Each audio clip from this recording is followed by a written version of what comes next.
was intelligent, articulate, and handsome. A young man on the fast track to success. He looked like a young Cary Grant. Yet during a grisly killing spree that spanned 5 years, Ted Bundy slaughtered more than 35 women. From his point of view, the thing that would make for good sex is an attractive woman whom he's going to handcuff, terrorize, and make her believe that she's going to die. Sure, I get angry. Very, very angry and indignant. I don't like being locked up for something I didn't do, and I don't like my liberty taken away, and I don't like being treated like an animal, and I don't like people walking around and ogling me like I'm some sort of weirdo, because I'm not. On January 24th, 1989, at 7 a.m., before the sun rose over the state prison in Stark, Florida, plans were underway in the death house for an execution many thought would never occur. The electrocution of Ted Bundy, America's most notorious serial killer. After nearly 10 years on death row, Bundy was scheduled to die for the 1978 murder of Kimberly Leach, a 12-year-old girl. Yet he admitted to killing more than 30 others in a grisly bloodbath that took him through Washington State, Oregon, Utah, Idaho, and Colorado.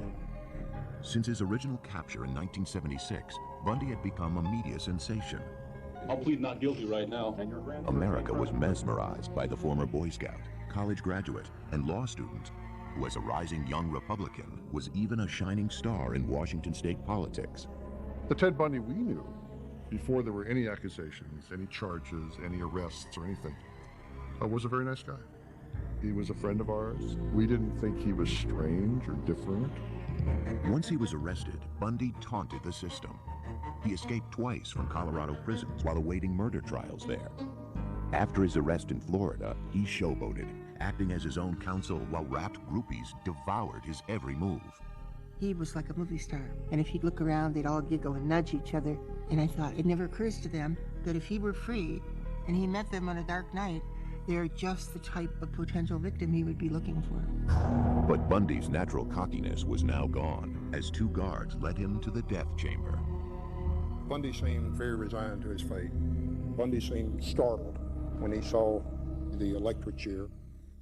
Outside the jail, a crowd estimated at 500, avidly awaiting news of his demise, chanted slogans like, "Burn, Bundy, burn."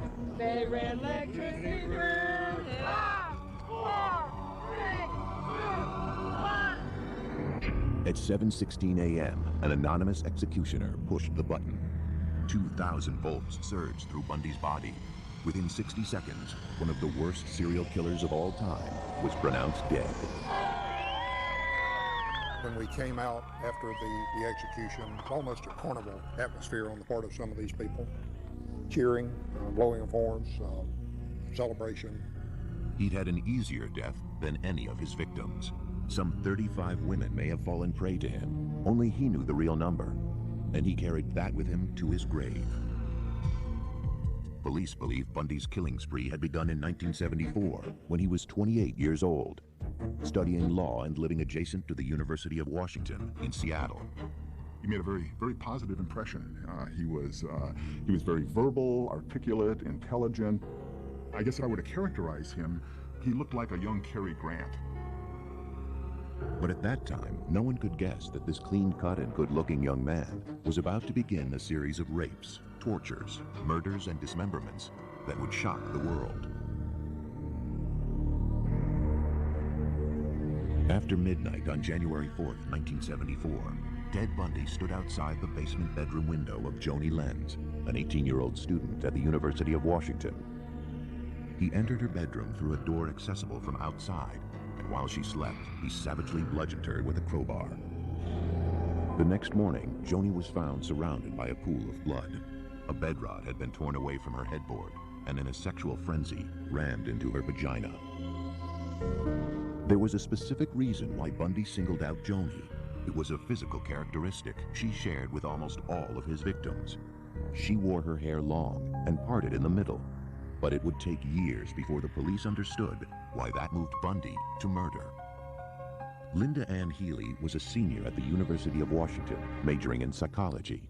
On January 31st, 1974, after Linda had gone to bed, Bundy broke into her room. He knocked her unconscious, wrapped her in bed sheets, and quietly carried Linda out of the house. Her scattered body parts and decapitated skull wouldn't be found for a year. To those who would track him, and those who would later try to understand his crimes, the question remained: how could this charming and intelligent young man commit such unspeakable crimes against people he didn't even know? They are things. They are victims. They are not women. And I never heard him really use the term women or females or anything very often. He referred to them as things, as objects. The other person's life doesn't have value, since he doesn't see her as a real person with real needs. And if anything, the idea that investigators and the community will be shocked and the parents will suffer just makes it all the more exciting, because he's getting even. Yet somehow Bundy, like other serial killers, was able to keep the murderous rage hidden inside of him secret. To his friends, family, and colleagues, he seemed very well adjusted. Nice person. And he was a person that we socialized with, and we knew a little bit professionally, and I thought was really an up-and-comer, somebody who was going to do well in life. One of the very important aspects of the facade that he built was one of great sincerity. He literally oozed sincerity. Yet appearances can deceive, and Ted Bundy was a master of deception. Little did I realize, of course, at the time that that was a carefully crafted social veneer that he had laboriously developed and used in his interactions. I never saw any aspects of the monster that lurked behind that mask. But by 1974, the monster who lived behind the mask had been there for a long time, perhaps since Ted's earliest childhood. I have always felt that beneath the veneer of a normal childhood was some great hostility toward someone, probably his mother. Police believe that in 1974, Ted Bundy embarked upon a series of grisly murders that began in Seattle, Washington, and over a period of 5 years spread through Oregon, Utah, Idaho, Colorado, and Florida. His rampage took the lives of at least 35 young women. When he was arrested in 1976, one of those most steadfast in his defense was his mother, Louise Bundy. She would continue believing in her son until his execution in 1989. My Christian upbringing tells me that to take another's life under any circumstances is wrong. And I don't believe the state of Florida is above the laws of God. Louise is a petite woman, a very nice woman. She was in denial until the night before Ted was executed, when he told her the truth. Many experts believe the seeds of Bundy's rage were planted in his childhood. He was born Theodore Robert Cowell on November 24, 1946, in Burlington, Vermont. His mother, whose maiden name was Eleanor Louise Cowell, was a prim, modest department store clerk who had come to Vermont from her home in Philadelphia to give birth to her child, a child born out of wedlock. Ted was born illegitimate. He was born in a home for unwed mothers. His mother, I think, was about 23 then. Soon after his birth, Eleanor took Ted back to Philadelphia. It was the beginning of a tragic charade. As he grew, Ted was told that his grandparents were his mother and father, and that Eleanor was his older sister. From an early age, Ted sensed he was living a lie.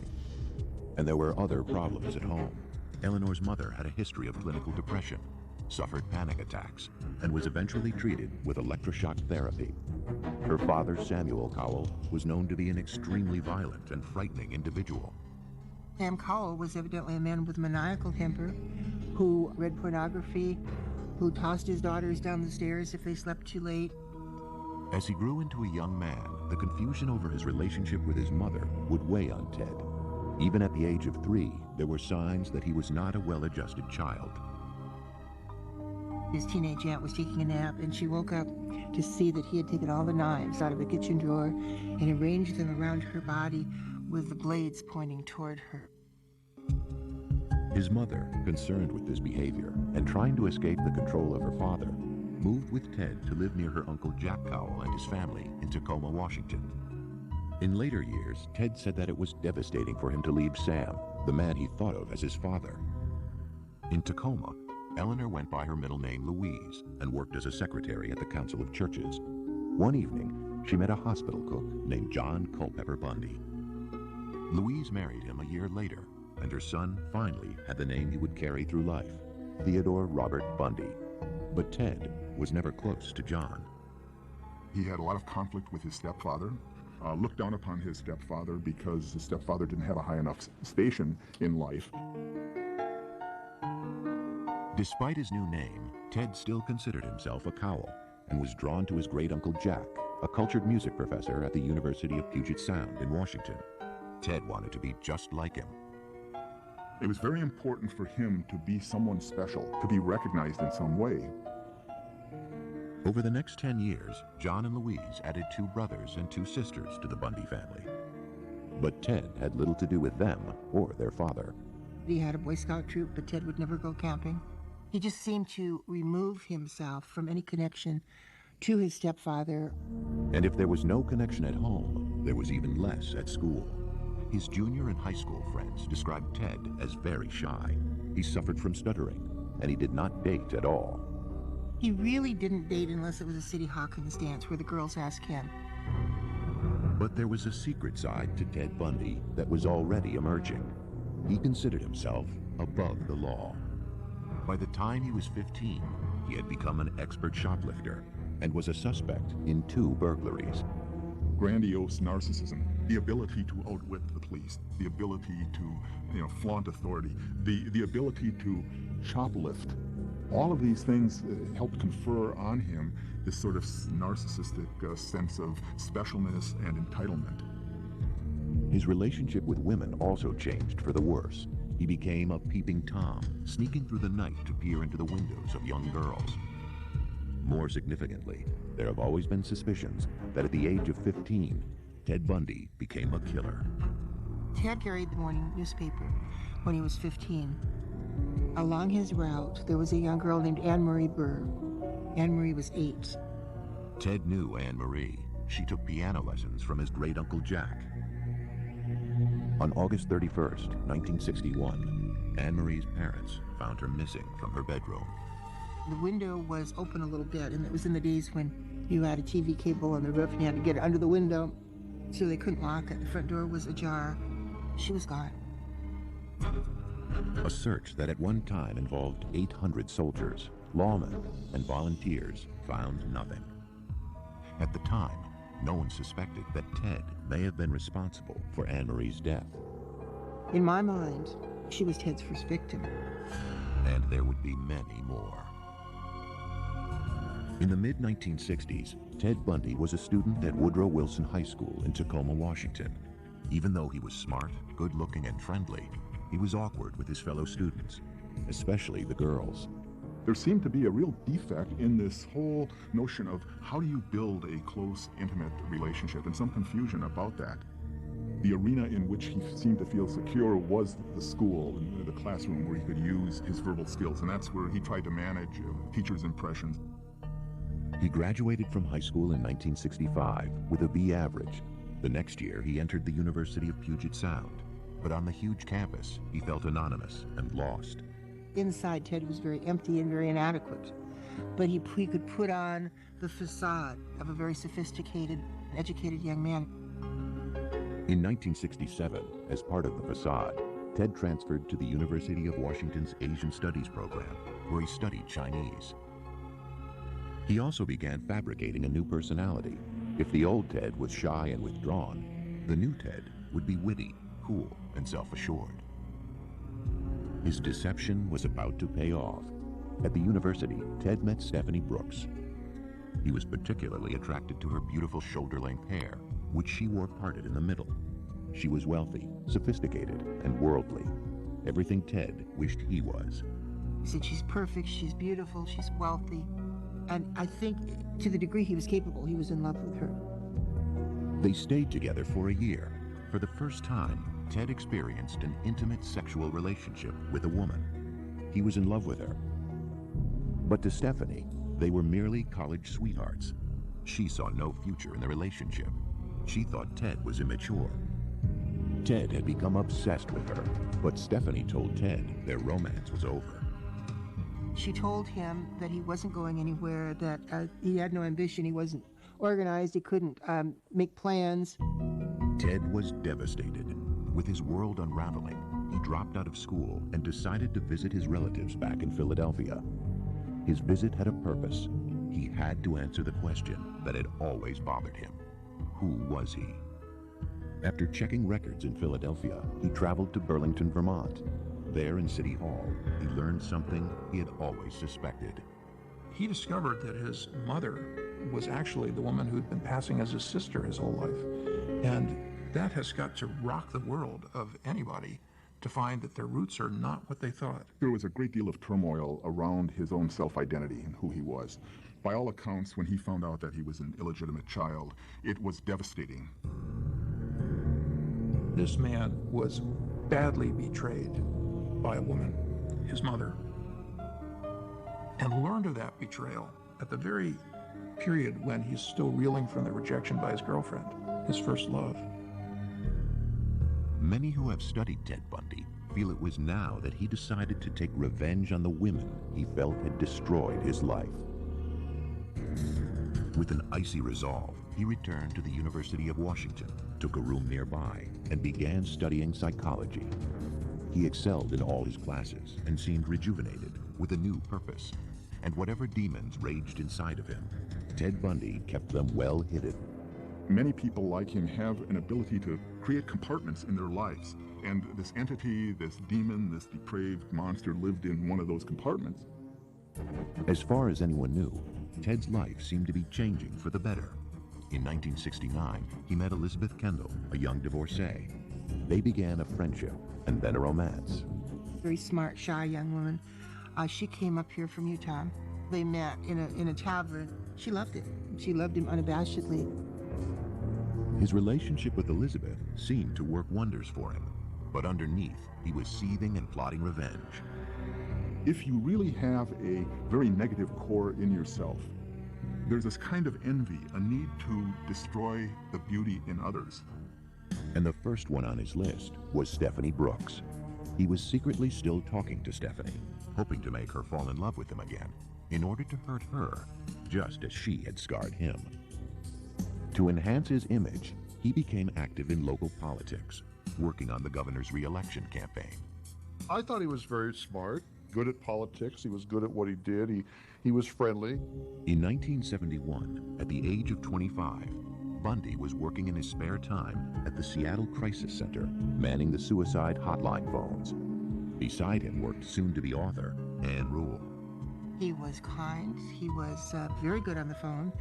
And ironically, we saved lives together. Now, at that point, if anybody had told me that there was anything underneath this perfect surface, I would have said, you're crazy. Because we were locked up all alone together in a 4-story Victorian mansion that looked like nothing so much as the house in Psycho. But I felt safe locked inside with Ted Bundy. By 1972, Ted's first real girlfriend, Stephanie, still inhabited his thoughts and his plans. On a business trip to San Francisco, he met with her, and the new Ted Bundy swept her off her feet. And she fell madly in love with him and agreed to marry him. As soon as she agreed to marry him, he dumped her. 2 days later, on January 4th, 1974, Ted Bundy began a 5-year rampage of killing that would horrify the nation. Most of his 35 victims had one thing in common. His ideal victim was a small-framed female, long hair, parted in the middle, style of person, usually pretty good-looking. They all resembled Stephanie Brooks. On January 4th, 1974, just days after severing his relationship with Stephanie Brooks, Ted Bundy began his reign of terror. Over the next 6 months, 8 women disappeared from college campuses in Washington, Oregon, and Utah. I think he was looking for victims 24 hours a day. There were people that he specifically was scoping out, acting like a predator towards, and then there were those that were just happened to be at the right place at the right time for him. His first 2 victims were students at the University of Washington. People like to believe that it was someone from outside. There must be some depraved killer out there in the community who is coming to the campus. Little did we know that the killer was one of us. Even his girlfriend, Elizabeth Kendall, had no idea who Ted really was. From February through June 1st, Carol Valenzuela, Nancy Wilcox, Donna Manson, Susan Rancourt, Brenda Ball, and Roberta Parks all vanished. Nobody had connected any of these cases together. Different police jurisdictions, different states. This was a terrible mystery. I mean, how could these girls suddenly just disappear? One little girl was walking like 30 feet from the back of her sorority to another sorority, and boom, she's gone. How could this happen? Her name was Georgianne Hawkins. Years later, after his capture, Bundy divulged the perverse methods he used to stalk and capture so many of his victims. He preyed upon their kindness by pretending to be injured. The girls he picked were all helping kinds of people. Here's this guy on crutches often, limping along, dropping his books, and he would ask young women, well, could you help me get these to my car? That was the ruse he used on Georgianne Hawkins. As she bent over to put his books into his car, Bundy grabbed a tire iron he had hidden. He hit her over the head and pushed her into the car. He would secure their hands in some fashion, either with handcuffs, strips of sheet, or leather. His seat was missing, so they could lay down in there and no one would ever see him. Bundy usually drove his victims into the deep woods surrounding Seattle. If they survived his attack with the crowbar, he would sexually assault them. From his point of view, the thing that would make for good sex is an attractive woman whom he's going to handcuff, terrorize, and make her believe that she's going to die. Later, on death row, he was asked what it was like to murder someone. And he answered, murder is not about lust and it's not about violence, it's about possession. When you feel the last breath of life coming out of the woman, you look into her eyes. At that point, it's being God. After he was through, he would discard them deep in the forest, but he would return later. He was going back over and over and over again to crime scenes. Not to just destroy evidence or anything, but to do things with those bodies. We suspected he took a whole body home with him because we had one victim that was totally made up with stuff that she never wore. Bundy's use of makeup is simply to make a victim more attractive, but apparently he didn't require it. He went back to decomposed corpses and still had sex with them. To the psychiatric experts who studied him, Bundy was unique, straddling two different categories of serial killers. He is both a sexually sadistic serial killer. He's also a necrophilic serial killer. The common characteristics are perversion, lack of conscience, and a willingness to sacrifice others' lives for one's own sexual pleasure. There's not a lot more to it than that. After at least 8 murders, Ted Bundy was becoming an expert at killing.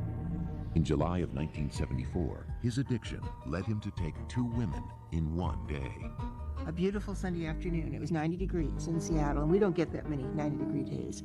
Everybody was at Lake Sammamish State Park. One of those was Janice Ott. She was lying on the beach when Ted approached her. He had his arm in a sling. He asked if she could help him tie his boat to his car. When she got up to go with him, she stuck out her hand like she was going to shake hands, and she said, "Hi, I'm Jan," and he said, "Oh, I'm Ted." Janice walked away with Ted and was never seen alive again. An hour later, Ted was back at the park. There were at least 4 to 5 other women who were approached between, say, 1 o'clock in the afternoon and 4:30. But something about Bundy must have put them off. Denise Naslund wasn't as lucky. At about 5 p.m., she walked to the restroom at the lake. She was there with her boyfriend, her dog, another couple. She left with the dog to go to the bathroom. The dog came back, but she didn't. After the disappearance of Ott and Naslund, witnesses who had met with the mysterious Ted at Lake Sammamish that afternoon came forward. A composite sketch of the man was circulated. The police received 3,500 tips and compiled a list of potential suspects named Ted. Bundy's name was among them. The name Ted was brought up. I never made the connect at all. You only met the monster through his acts. Between 1973 and 1974, the monster had been working for the King County Law and Justice Planning Office, where he was preparing a study on rapists and their victims. He was also secretly studying the procedures the police were using to try and catch him. By October 1974, 5 more bodies had been found, but most of them had decomposed or were just scattered bones. Bundy had left no clues, and he was long gone. 2 months earlier, he had been accepted to the Utah University School of Law, but he could not stop himself from killing. The Ted Bundy that we knew was not a murderer, but maybe an hour later he was. That's the awful part. Though his outward mask still projected charm and sincerity, the killer underneath it was about to be revealed. Bundy would soon be identified when one of his victims escaped. By early November 1974, Ted Bundy had murdered at least 11 women in Washington and Oregon, and 2 more in Utah, where he was now living. At the same time, he was studying law at Utah University. Probably could have easily become a lawyer if he hadn't been consumed with murder 24 hours a day. The thing is, with serial killers, they are addicted to murder. It's like any other addiction. People may try it first for a high, but you need more and more of the substance, and the substance is murder. But Bundy was about to make his first mistake.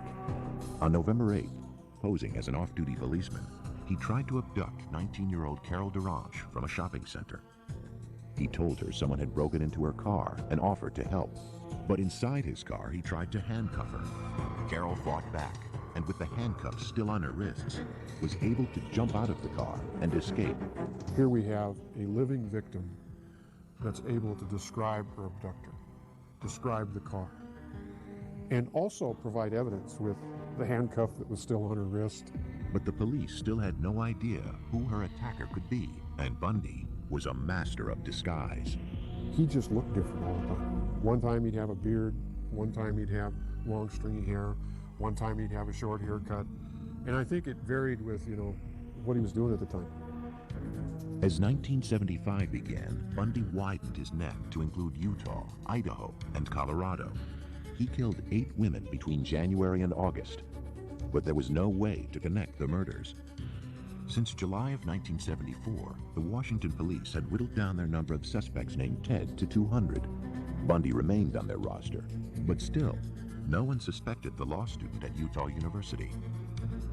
The disappearances come closer together, the murders come closer together, the orchestration is more finely tuned. But Bundy's luck was about to change. Early on the morning of August 15th, Bundy's car was stopped by a police officer in Utah. Because he had been driving erratically, his car was searched. In the midst of that investigation, the trooper found this bag. And in the bag was a crowbar, handcuffs, ski mask. So he carried his own chamber of horrors around with him. Bundy was immediately arrested on suspicion of burglary. They also found gas receipts and maps that later linked Bundy to the sites of the abductions in Colorado. And more importantly, in a police lineup, Carol Durange identified Bundy as the man who had attacked her. We were shocked. We couldn't believe it. We tried to raise money for a defense fund for him and tried to protect him. We couldn't believe it. They had to have the wrong guy. On February 23rd, 1976, Bundy went on trial for her attempted kidnapping. As the trial began, Bundy sat in the courtroom, totally convinced that he would be found innocent. But on the stand, Carol Durange told of her ordeal at his hands and pointed Bundy out as her assailant. He was found guilty and sentenced to 15 years in prison. While he was incarcerated, investigators linked him to the murder of Karen Campbell in Colorado. But nothing fazed Ted Bundy, even being featured as the lead story on the evening news. You ever physically harmed anyone? Ever physically harmed anyone? No. No. Again, not in the context of things that you're speaking of.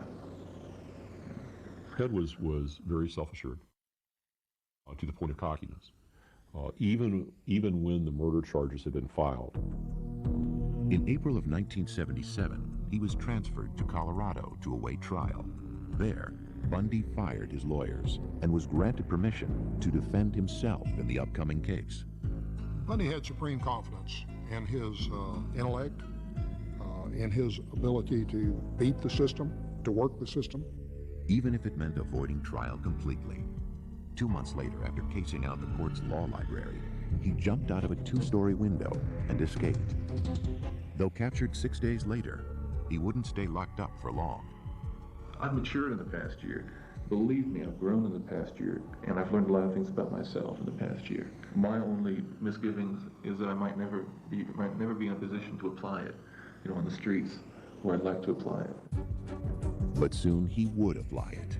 On New Year's Eve, 1977, Ted Bundy shimmied through an air duct of the Colorado jail and walked to freedom. He went through the top of his cell, down through the jailer's apartment, out into a blizzard. Free once again, Ted Bundy would continue to kill. Ted Bundy had succeeded in a spectacular prison escape and had made his way to Florida. He was now on the FBI's most wanted list, something he must have relished. Loved it, loved it. I always said that infamy became Ted. He changed his name, grew a beard, and spent his time walking the Florida State University campus in Tallahassee. I think it was about January 8th when he rolled into town, determined, as he said in his confession, never to so much as jaywalk. But he wouldn't keep that resolution. Sometime after midnight on January 15, 1978, just 2 weeks after his escape, Bundy entered the back door of the university's Chi Omega sorority house. As his victims slept, Ted Bundy crept from room to room. He bludgeoned, raped, and killed Lisa Levy and Margaret Bowman. He assaulted and almost killed roommates Karen Chandler and Kathy Kleiner. I think he went in that house to kill every single woman in it. But Bundy wasn't finished. Less than a mile away, he broke into the apartment of Cheryl Thomas. Though he savagely beat her and left her to die, she survived. She was the fifth woman Bundy had attacked that night. Justified and entitled. After what women did to him, why shouldn't he do this to women? An attractive and popular junior high school student, Kimberly was kidnapped, brutally assaulted, and killed. But Bundy's reign of terror was about to end. On February 15, 1978, a patrolman pulled over a VW Bug that had been reported stolen. Ted tried to flee on foot. There was a struggle. There was actually a round fired, and the officer was able to bring Ted into custody. Bundy was arrested and identified. Over the following months, investigators in Florida gathered evidence that tied Bundy to Kimberly Leach's murder and the murders and assaults at the sorority house. Though other states sought to extradite Bundy, his first trial would begin in Florida on July 7, 1979. You're going to represent yourself, you're going to get another attorney. I'm staying with the man I know best right now, and that's me. Bundy acted as his own defense attorney in the Chi Omega murders. He took depositions of witnesses. He filed his own motions, and I responded to those strictly on a professional basis. But at one point, as he questioned an officer about one of the murder scenes, the jurors had a terrifying view of the real Ted Bundy. He walked toward the jury, and you could see them kind of lean back in their chairs as he approached them. And he asked a few perfunctory questions of the officer, and then asked him to please state with great detail what you saw when you pulled back those sheets. And there was no human being in that building or watching the TV at that time that could have thought anything other than this man wanted to relive that event. 2 weeks later, Bundy was found guilty and sentenced to death for the murders of Lisa Levy and Margaret Bowman. In January 1980, Bundy went on trial for the murder of Kimberly Leach. Again, he was found guilty and sentenced to death. But his execution would not take place for some time. Over the next 9 years, Bundy would appeal his convictions and cheat death by a series of last-minute stays, sometimes only minutes before his sentence was to be carried out. Finally, after countless appeals, Bundy's date of execution was scheduled for January of 1989. To postpone his death, he told authorities that he would provide information on other unsolved cases linked to him. He gives them just enough information to get their interest, to show them that he does, in fact, know what he's talking about. And then Bundy systematically tells these investigators, you need to get with your authorities and have them contact the Florida authorities because I need more time to tell you this. This is all I can tell you today. And I need more time. If you can just get the Florida authorities to agree to more time, I can provide you with all of the details. It was a desperate ploy. It was a last-ditch effort. But even there, I think Bundy, up until the morning of his execution, Bundy really thought that he could postpone the inevitable. But he couldn't.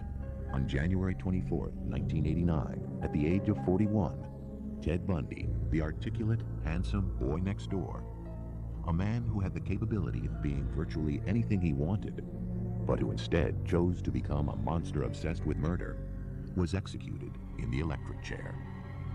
The real question isn't how to remember Ted Bundy. The question is how to remember all those girls.